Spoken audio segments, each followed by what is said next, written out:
Awal film dimulai dengan sebuah kisah di mana terdapat dua kerajaan besar, yaitu Yan Utara dan Zhao Selatan. Keduanya sempat berdamai, namun seiring berjalannya waktu, Kekaisaran Yan Utara rupanya mengkhianati perjanjian dan sering menyewa pembunuh bayaran.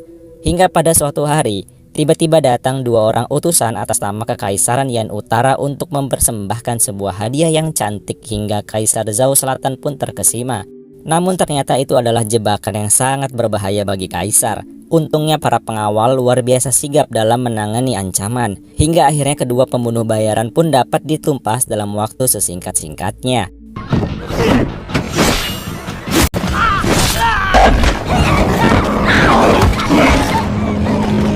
Setelah kejadian itu, Guan, sang guru besar, memberi usul pada Kaisar untuk segera mengadakan turnamen bela diri dengan mengundang seluruh klan dari wilayah Zhao Selatan yang semuanya berjumlah 8 klan. Tujuannya adalah untuk merekrut yang terbaik dari yang terbaik untuk dijadikan jenderal perang dalam menghadapi kerajaan Yan Utara.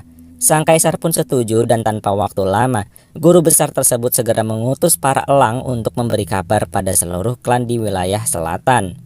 Singkat waktu, salah satu elang yang terbang bebas melintasi alam telah sampai di sebuah desa dari klan King Yuan. Di sana sang ketua klan langsung mengumpulkan orang-orang dan memberitahu kalau Kaisar memerintahkan bagi tiap klan untuk mengutus 3 perwakilannya ke ibu kota kerajaan untuk mengikuti turnamen bela diri.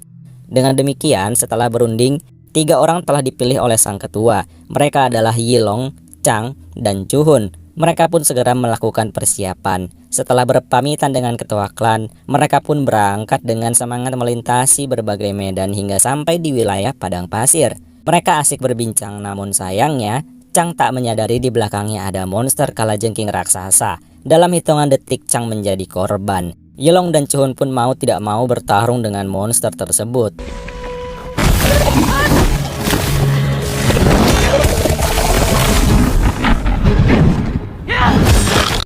Hingga akhirnya Chuhun berhasil memotong salah satu capit yang membuat kedua monster tersebut kabur.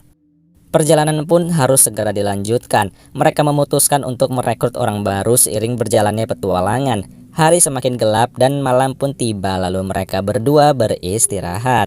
Namun di tempat berbeda alias di istana kerajaan Zhao Selatan, ternyata guru besar Zuan adalah seorang pengkhianat yang bekerja sama dengan kerajaan Yan Utara untuk menghancurkan kerajaan Zhao Selatan dari dalam. Di mana pada intinya, rencana jahatnya akan segera berjalan setelah turnamen bela diri selesai di ibu kota kerajaan. Keesokan harinya, Yilong dan Chuhun masih berjalan melintasi padang pasir. Namun rintangan belum berakhir. Badai pasir besar tiba-tiba menyambut mereka. Keduanya pun langsung mencari tempat berpegang untuk berlindung. Di tengah badai besar tersebut, Yilong melihat seseorang teriak minta tolong. Ia pun segera menolongnya dengan dibantu oleh Chuhun dan bertahan hingga badai pasir pun berakhir. Setelah kondisi aman, Yilong dan Chuhun bertemu dengan orang yang tadi mereka selamatkan, yang ternyata orang tersebut adalah ketua klan Kadal bersama dengan 2 petarungnya. Sebagai ucapan terima kasih, ia memberi salah satu kuda cadangan kepada Yilong dan Chuhun. Lalu, singkat cerita, petualangan dilanjutkan hingga akhirnya mereka pun sampai di ibu kota kerajaan. Di sana para petarung dikumpulkan dalam satu ruangan. Namun rupanya sempat terjadi sedikit keributan antara seorang gadis bernama Jinggang dengan salah satu klan.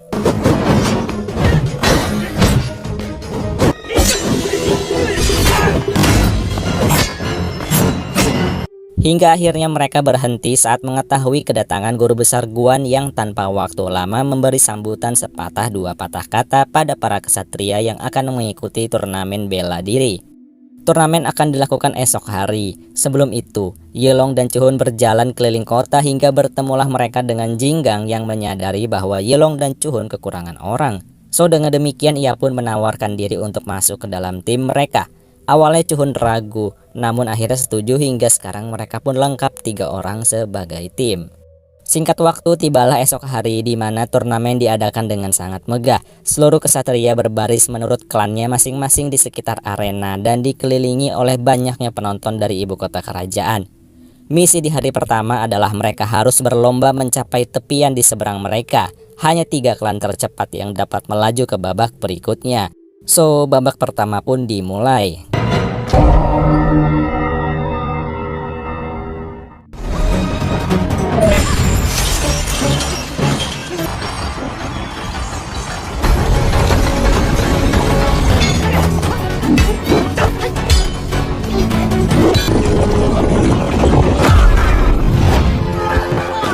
Hingga akhirnya yang pertama kali berhasil adalah klan Zishuan.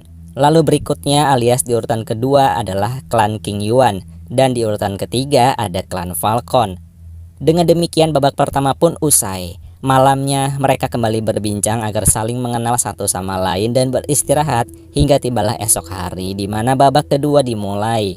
Pada misi kali ini mereka harus berlomba dengan klan lain untuk merebut telur Raja Buas yang merupakan seekor ular naga raksasa monster perang peliharaan kerajaan Zhao Selatan. Klan pertama yang berhasil membawanya maka akan dapat masuk ke babak selanjutnya alias final.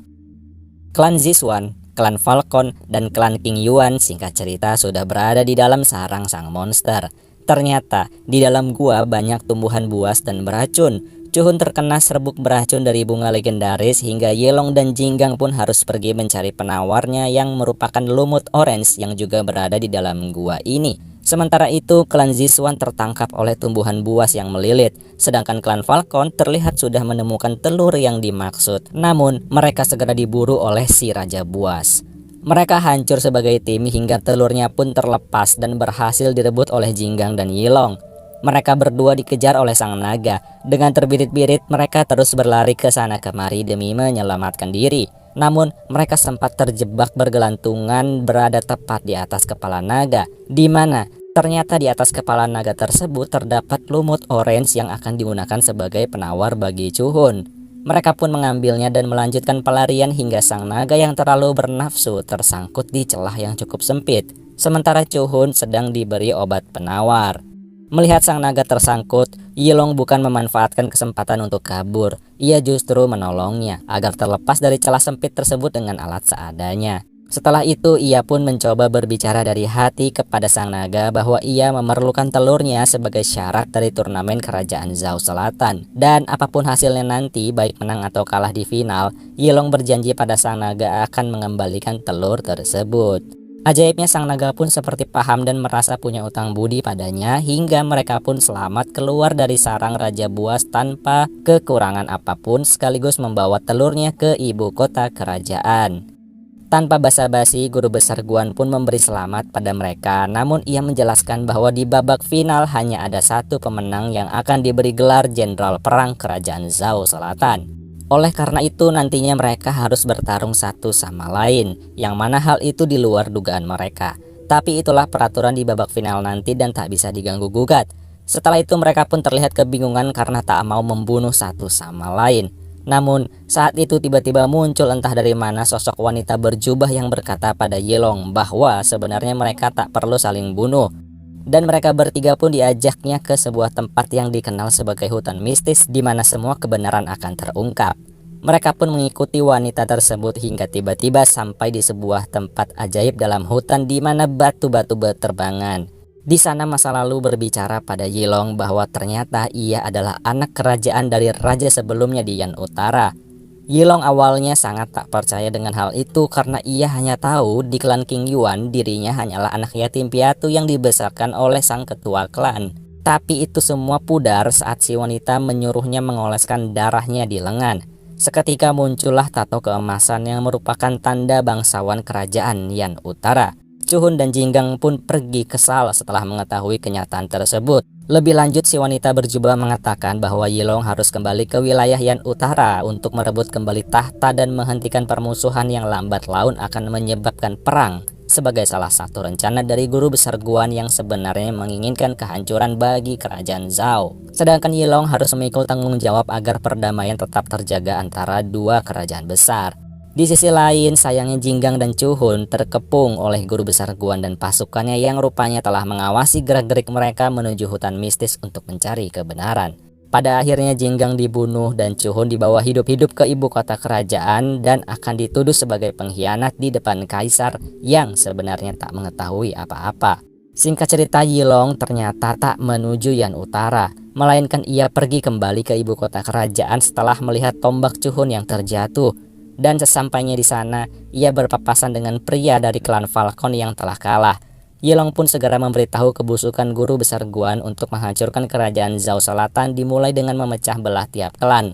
Lalu Yilong pun memintanya agar mengumpulkan anggota klan yang tersisa untuk menggagalkan rencana jahat si guru besar alias mata-mata dari Yan Utara. Sedangkan Yilong bergegas ke istana untuk menyelamatkan Chuhun yang ternyata saat ini sedang difitnah di depan kaisar oleh guru besar Guan, yang mengatakan bahwa di babak final ini Chuhun berencana untuk membunuh sang kaisar muda.